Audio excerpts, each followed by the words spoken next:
देखो, भारतीय संविदा अधिनियम 1872, द इंडियन कॉन्ट्रैक्ट एक्ट 1872 में आज हम देखेंगे व्यतिकारी वचनों का पालन। तो जिसमें हम देखेंगे 51 से, जो सेक्शन है 51 से लेके 58 तक। तो आज देखने जा रहे हैं हम क्या, परफॉर्मेंस ऑफ रेसिप्रोकल प्रोमिसेस। ठीक है। तो रेसिप्रोकल प्रोमिसेस का डेफिनेशन कहां पढ़े हो आप लोग, याद है? सेक्शन, कैसे बच्चे लोग? जी सर, ये ना 2H नहीं, H में नहीं है, I में है, 2I। 2F में। सॉरी, हाँ। ठीक है, काहे में है? 2F में। ठीक है। 2F में। तो देख, हाँ, तो अब देखो यहाँ पे जो 51 से 58 तक देखेंगे आदमी। तो देखो 51 जो है वो बोलता है कि वचन दाता पालन करने के लिए आबद्ध नहीं है जब तक कि व्यतिकारी वचन ग्रहीता पालन के लिए तैयार और रजामंद ना हो। तो जबकि कोई संविदा साथ साथ पालन करने किए जाने वाले व्यतिकारी वचनों से गठित होता है। तो यहाँ पे ये जरूरी है ना कि जो संविदा का गठन है वो कैसे हो, व्यतिकारी वचनों से हो। ठीक है। तब किसी भी वचनदाता के लिए अपने वचन का पालन करना आवश्यक नहीं है जब तक कि वचन ग्रहीता अपने व्यतिकारी वचन का पालन करने के लिए तैयार और रजामंद न हो। तो इसको समझने के लिए दृष्टांत देखते हैं। पहला दृष्टांत देखते हैं कि ए और बी संविदा करने के लिए क्या करते हैं और बी को, ए जो है वो माल परिदत्त करेगा जिसके लिए संदाय माल के परिधान पर जो बी है द्वारा किया जाएगा। तो अब यहाँ पे क्या है, माल का परिधान करना ए के लिए कब तक आवश्यक नहीं है, जब तक कि बी जो है वो परिधान पर माल करने के लिए संदाय करने को तैयार ना हो और रजामंद ना हो। ठीक। अब देखें, माल के संदाय के लिए बी के लिए यह आवश्यक नहीं है कि जब तक कि संदाय पर माल को परिदत्त नहीं कर दिया जाता है, मतलब दे दिया नहीं जाता है, तब तक, कब तक क्या है, जब तक ए वैसे तैयार ना हो या रजामंद ना हो। अब अगला उदाहरण देखें कि ए और बी संविदा करते हैं कि ए जो है किस्तों में दी जाने वाली कीमत पर बी को माल परिदत्त करेगा और पहली किस्त परिधान पर दी जाएगी। ठीक है, फर्स्ट इंस्टॉलमेंट जैसे ही देगा तो उसको परिधान कर दिया जाएगा। तो माल का परिधान करना ए के लिए आवश्यक नहीं है, कब तक नहीं है, जब तक बी परिधान की अपनी पहली किस्त, मतलब जो पैसा उसको देना है उसके लिए वो तैयार नहीं हो जाता या रजामंद नहीं हो जाता। ठीक है। तो ये दोनों उदाहरण से मैं समझता हूं क्लियर हो गया होगा। अब देखो, पहली किस्त देना बी के लिए तब तक आवश्यक नहीं है जब तक क्या है, उसको संदाय पर परिदत्त न कर दिया जाए माल। तो संविदा ऐसी ही थी कि पहली किस्त पे माल जो है उसका परिधान कर दिया जाएगा इस पर। अब देखिए, धारा 52 जो है वो बताता है कि व्यतिकारी वचनों के पालन का क्रम क्या होगा। तो जहां की वह क्रम जिससे व्यतिकारी वचनों का पालन किया जाना है संविदा द्वारा अभिव्यक्ततः नियत हो, ठीक है, उनका पालन उसी क्रम में किया जाएगा जहां की वह क्रम संविदा द्वारा अभिव्यक्ततः नियत है ना। जहां अभिव्यक्ततः नियत किया गया है वहां पे उसी क्रम में किया जाएगा, और जहां नहीं किया गया है नियत, वहां पे क्या होगा, उनका पालन उस क्रम में किया जाएगा जो उस समव्यवहार की प्रकृति अपेक्षित करती है। ठीक है। मतलब जैसे आप बिजनेस कर, जो भी ट्रांजेक्शन आप कर रहे हैं तो उसका जो नेचर है उसके हिसाब से किया जाएगा। तो यहां देखें उदाहरण कि ए और बी संविदा करते हैं। ए नियत कीमत पर बी के लिए क्या है, एक घर बनाएगा, गृह बनाएगा। ए को गृह बनाने के वचन का पालन बी द्वारा उसके लिए संदाय के वचन के पालन से पहले करना होगा। क्लियर। ए और बी संविदा करते हैं कि ए अपना व्यापार स्टॉक एक नियत कीमत पर बी को दे देगा। बी धन के संदाय के लिए प्रतिभूति देने का वचन देता है। तो क के वचन का पालन किया जाना तब तक संभव आवश्यक नहीं है जब तक कि प्रतिभूति जो है वो ना दे दी जाए, क्योंकि इस संव्यवहार की प्रकृति यह अपेक्षा करती है कि अपने व्यापार स्टॉक का परिधान करने से पूर्व क्या है, ए को प्रतिभूति मिलनी चाहिए। तो ये सामान्य अनुक्रम है इस व्यापार का कि प्रतिभूति पहले दी जाएगी, तो उसी क्रम में होगा। अब देखिए धारा 53 जो है वो बोलती है, जिस घटना के घटित होने पर संविदा प्रभावशील होनी है उसका निवारण करने के लिए पक्षकार का दायित्व।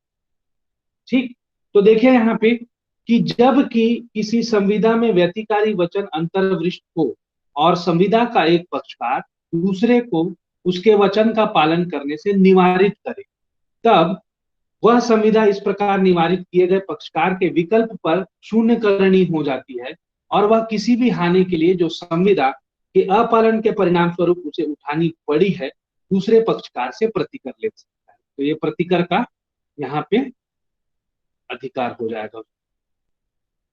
अब देखिए दृष्टांत से समझने का प्रयास करते हैं। ए और बी संविदा करते हैं कि बी 1,000 रुपए के बदले ए के लिए अमुक काम निष्पादित करेगा। ठीक है, तो पेमेंट के बदले वो क्या करेगा, काम करेगा। बी उस काम को तदनुसार निष्पादित करने के लिए तैयार और रजामंद है। ठीक है, लेकिन क्या करता है, ए जो है उसे वैसा करने से निवारित करता है, मतलब रोक देता है। तो संविदा बी के विकल्प पर क्या है, शून्यकरणीय है। अगर बी चाहे तो जो संविदा है वो शून्यकरणीय हो जाएगी यदि वह उसे विखंडित करने का निर्वाचन करे। ठीक है, क्या करता है, विखंडित करता है अगर वह, तो वह किसी भी हानि के लिए जो उसने उसके अपालन में उठाई हो ए के प्रतिकर वसूल करने का हकदार है। तो यहाँ पे क्या था, काम निष्पादित करना था, उसके लिए अगर उसने कुछ एडवांस दे रखा है या सामान लेके रखा है और क्या है कि ए जो है उसको करने नहीं दे रहा है उस काम को। ठीक है, तो यहाँ पे क्या होगा कि उसने जो भी व्यवस्था की है और यहाँ पे क्या करता है वो, अगर शून्यकरणी है उसके विकल्प पे, तो वो क्या करता है, अगर उस संविदा का विखंडन करता है और उससे अगर उसको कुछ लॉस होता है, ठीक है, तो उस लॉस के क्या है, यहाँ पे जो संविदा के अपालन के लिए लॉस हो रहा है, तो यहाँ पे जितना भी उसको लॉस होगा वो क्या कर सकता है, प्रतिकर वसूल सकता है उससे। ठीक है, अब देखो अगली धारा जो है वो है धारा 54, बोलती है व्यतिकारी वचनों से गठित संविदा में उस वचन के व्यतिक्रम का प्रभाव जिसका पालन पहले किया जाना चाहिए। तो यहाँ पे शर्त क्या है कि वो जो काम है वो पहले किया जाना चाहिए, है ना। तो देखो, जबकि कोई संविदा ऐसे व्यतिकारी वचनों से गठित हो जिसमें एक का पालन या पालन का दावा तब तक नहीं किया जा सके जब तक कि दूसरे का पालन न कर दिया जाए, और अंतिम वर्णित वचन का वचनदाता उसका पालन करने में असफल रहे, तब ऐसा वचनदाता व्यतिकारी वचन के पालन का दावा नहीं कर सकता है और उसे संविदा के दूसरे पक्षकार को किसी भी हानि के लिए जो ऐसा दूसरे पक्षकार संविदा के अपालन में उठाएगा प्रतिकर देना होगा। दृष्टांत देखते हैं।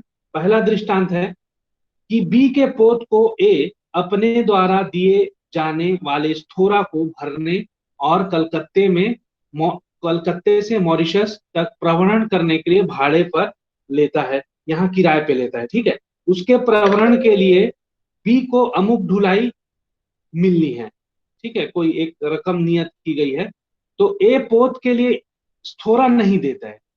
ठीक, तो वो सामान जो है वो खुद जो ए है वो प्रोवाइड नहीं करवाता। तो अब देखें कि बी के वचन के पालन का दावा ए जो है वो नहीं कर सकता है, और बी को उस हानि के लिए, तो जो भी बी को जो लॉस होगा, जैसे मान लो 1-2 दिन उसने वेट किया है उस चीज के लिए, है ना, तो यहाँ पे उसका लॉस होता है, तो यहाँ पे बी को उस संविदा के अपालन के उठाए प्रतिकर देना होगा। अगला उदाहरण देखें कि ए एक नियत कीमत पर कोई निर्माण कार्य निष्पादित करने के लिए बी से संविदा करता है। उस फर्म के लिए आवश्यक पाड़ और कास्ट जो है बी द्वारा दिया जाना है। बी का पाड़ व कास्ट देने से इनकार करता है, का जो है बी है ना, और कर्म निष्पादित नहीं किया जा सकता। तो कर्म का निष्पादन करना ए के लिए आवश्यक नहीं है और क को किसी भी हानि के लिए जो उस संविदा के अपालन से कारित हुआ है प्रतिकर देने के लिए जो बी है वो आबद्ध है। अब देखते हैं, ये उदाहरण आप लोग देख लीजिएगा। धारा 55 देखते हैं कि उस संविदा में जिसमें समय मर्मभूत है, ठीक है, नियत समय पर पालन न करने का प्रभाव। तो जबकि किसी संविदा का एक पक्षकार किसी बात को विनिर्दिष्ट समय पर या उसके पूर्व या किन्हीं बातों को विनिर्दिष्ट समयों पर या उनसे पूर्व का वचन दे और ऐसी किसी भी बात को उस निर्दिष्ट समय पर या उससे पूर्व करने में असफल रहे, तब वह संविदा या उनमें से उतनी जितनी का पालन न किया गया हो वचन ग्रहीता के विकल्प पर शून्यकरणी हो जाएगी, यदि पक्षकारों का आशय रहा हो कि समय संविदा का मर्म होना चाहिए। तो ऐसी असफलता का प्रभाव जब समय मर्मभूत नहीं है, अब उस कंडीशन में क्या होगा, यदि पक्षकारों का यह आशय न रहा हो कि समय संविदा का मर्म होना चाहिए, तो संविदा ऐसी बात को विनिर्दिष्ट समय पर या उससे पूर्व करने में असफल रहने से शून्यकरणी नहीं होगी, किंतु वचन ग्रहीता ऐसी असफलता से हानि के लिए जो उसे हुई है वचनदाता से प्रतिकर पाने का हकदार होगा। कारित समय से भिन्न समय पर किए गए पालन के प्रतिग्रहण, मतलब जब टाइम फिक्स हो उसके बाद अगर कोई काम किया जाता है तब, तो यदि ऐसी संविदा की दशा में जो कारित समय पर वचन के पालन में वचनदाता की असफलता के कारण शून्यकरणी हो, वचन ग्रहीता को ऐसे वचन का करारित समय से भिन्न किसी समय पर किया गया पालन प्रतिग्रहित कर ले, तो वचन ग्रहीता करारित समय पर वचन के अपालन से हुई किसी भी हानि के प्रतिकर का दावा नहीं कर सकेगा, जब तक कि उसने ऐसे प्रतिग्रहण के समय अपने ऐसा करने के आशय की सूचना वचनदाता को न दी हो। मतलब यहाँ पे यह जरूरी है कि वो पहले से बता दे कि मैं यहाँ पे मेरे को जो लॉस हुआ है वो मैं तुमसे लूंगा। अब देखिए धारा 56 क्या बोलती है कि असंभव कार्य करने का करार, तो वह कार्य जो ऐसा कार्य करने के लिए है जो स्वतः असंभव है वह शून्य हो जाती है। इसको मार्क करके रखिएगा, इंपॉर्टेंट सेक्शन है 56, बात करता है असंभव कार्य करने का करार। तो वह करार जो ऐसा कार्य करने के लिए है जो स्वतः असंभव है, तो वह शून्य होगा वह करार। तो उस समय उस कार्य को करने में संविदा को तत्पश्चात असंभव या विधि विरुद्ध हो जाए, तो ऐसा कार्य करने की संविदा जो संविदा के किए जाने के पश्चात असंभव था, किसी ऐसी घटना के कारण जिसका निवारण वचनदाता नहीं कर सकता था, विधि विरुद्ध हो जाए, तब वह शून्य हो जाती है जब तक वह असंभव या विधि विरुद्ध हो जाए। ठीक है। अब ऐसे कार्य के अपालन के लिए हुई हानि के लिए प्रतिकर जिसका असंभव या विधि विरुद्ध होना ज्ञात हो, तो जहां की एक व्यक्ति ने कोई ऐसी बात करने का या वचन दिया हो जिसका असंभव या विधि विरुद्ध होना वह जानता था या युक्तियुक्त तत्परता से जान सकता था और वचन ग्रहीता नहीं जानता था, वहां जो कोई हानि ऐसे वचन ग्रहीता को उस वचन के अपालन से उसके लिए ऐसा वचनदाता ऐसे वचन ग्रहीता को प्रतिकर देगा। दृष्टांत देखिए कि जादू से गुप्त निधि का पता लगाना ख से क करार करता है और यह करार शून्य है क्योंकि असंभव कार्य है। अब देखिए कि ए और बी आपस में विवाह करने की संविदा करते हैं, विवाह करने के लिए नियत समय के पूर्व जो है वो ए है वो पागल हो जाता है, तो संविदा क्या है, शून्य हो जाएगी। अगला उदाहरण देखिए कि ए जो पहले से ही सी से विवाहित है और जिसके लिए बहुपत्नीत्व उस विधि द्वारा जिसके वह अध्ययन है निषिद्ध है, मतलब वो नहीं कर सकता है, तो बी से विवाह करने की संविदा करता है, तो उसके वचन के अपालन से ख को जो क्षति हुई है या हानि हुई है उसको ए को उसे प्रतिकर देना होगा। तो आगे के उदाहरण आप देख लीजिएगा। अगली धारा है धारा 57, वैध बातों और ऐसी अन्य बातों को भी जो अवैध हो करने का व्यतिकारी वचन। तो जहां की कोई व्यक्ति प्रथमतः कुछ ऐसी बात करने का जो वैध हो और द्वितीयतः विनिर्देशित परिस्थितियों में कुछ अन्य बात करने का जो अवैध हो, तो व्यतिकारी वचन देते हैं, वहां वचनों का प्रथम संवर्ग संविदा होगा किंतु द्वितीय संवर्ग जो है वो शून्य हो जाएगा।